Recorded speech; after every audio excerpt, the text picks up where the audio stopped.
போட்டுக்கோங்க. நெய் சூடே இருந்துச்சு. இப்போ நாம வந்து முந்திரியும் திராட்சையையும் போட்டு வதக்கிக்கலாம்.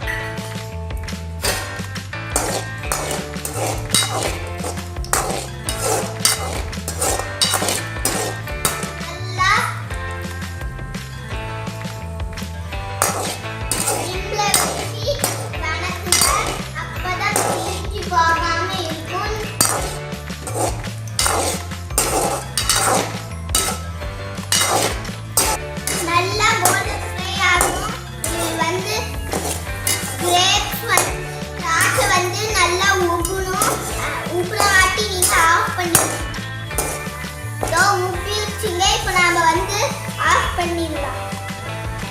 இப்போ எடுத்து வச்சிடலாம். தனியாக ஒரு பிளேட்ல வந்து முந்திரியும் கிரேப்ஸையும் எடுத்து வச்சிடலாம்.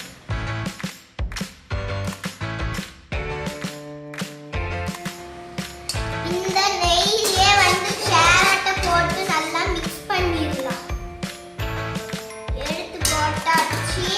இப்போ வந்து நாம வணக்கின நெய்யிலேயே கேரட்டை போட்டு வணக்கணும்.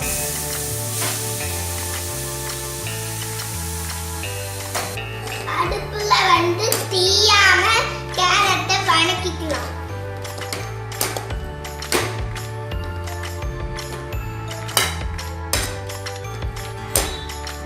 கேரட் வந்து டெய்லியுமே சாப்பிடணும். கேரட் வந்து உடம்புக்கு ரொம்ப நல்லது, கண்ணுக்கு ரொம்ப நல்லது.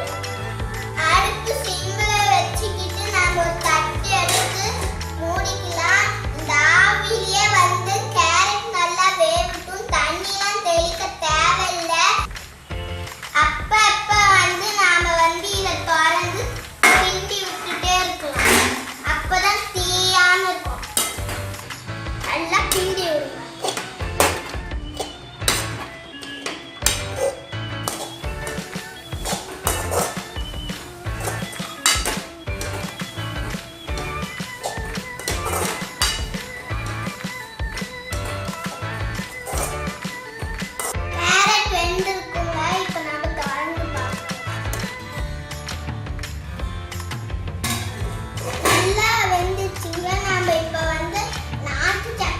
போட்டுக்கலாம்.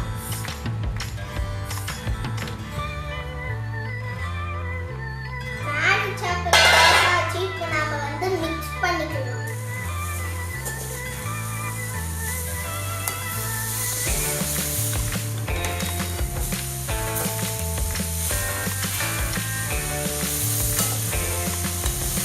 நாட்டு சக்கரை வந்து உடம்புக்கு நல்லது. நாட்டு சக்கரை வந்து கரும்பால தான் செய்யறோம். இது